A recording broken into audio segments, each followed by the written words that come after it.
RBI ने domestic money transfer framework में कुछ बदलाव किए हैं और इन बदलावों के बाद जिस बैंक के जरिए पैसे ट्रांसफर किए जा रहे हैं उस बैंक के लिए जरूरी होगा बेनिफिशियरी के नाम और पते के रिकॉर्ड रखना। आरबीआई के इस बदलाव पर ज्यादा जानकारी लेते हैं मेरी सहयोगी एकता सूरी से, जो कि मेरे साथ स्टूडियो में मौजूद है। एकता, डिटेल्स दीजिए, क्या है ये नए नियम? जी बिल्कुल दीपक, आरबीआई ने ये जो डोमेस्टिक मनी ट्रांसफर है इसके फ्रेमवर्क में बदलाव किया है, जो कि लागू होगा नवंबर 1, 2024 से।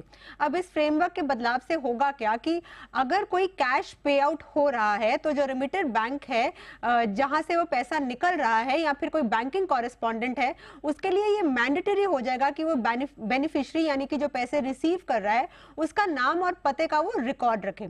अगर हम कैश पे इन की बात करें यानी कि पैसा जो आ रहा है आपके अकाउंट में, तो हर एक जो रेमिटर बैंक है वो कह रहा है कि जो आईएमपीएस और एनईएफटी ट्रांजैक्शंस होती हैं इसमें जो आपको पैसे भेज रहा है उसकी डिटेल्स भी क्लियर होगी। इसके अलावा जो रेमिटर है यानी कि जो पैसे भेज रहा है उसे ऑफिशियली वैलिडेट करना होगा रेमिटर बैंक यानी कि जहां से पैसे जा रहे हैं, या फिर बैंकिंग कॉरेस्पॉन्डेंट को एक फोन कॉल के जरिए या फिर ऑफिशियली वैलिडेटेड डॉक्यूमेंट्स के जरिए। ये केवाईसी के तहत जो है अब ये अहम हो गया है।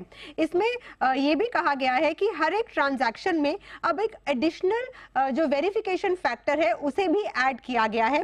और साथ में ये जो पेमेंट सिस्टम जो ये जो फ्रेमवर्क है इसमें ये बदलाव इसलिए जरूरी बोला गया क्योंकि जब ये फ्रेमवर्क बनाया गया था तब उतने बैंकिंग आउटलेट्स नहीं थे, उतने पेमेंट सिस्टम्स नहीं थे, क्योंकि इनमें दिन ब दिन इजाफा हो रहा है। इसीलिए ये जो डोमेस्टिक मनी ट्रांसफर फ्रेमवर्क है इसमें आरबीआई ने इसमें बदलाव किया है। दीपक, शुक्रिया एकता इस तमाम जानकारी के लिए।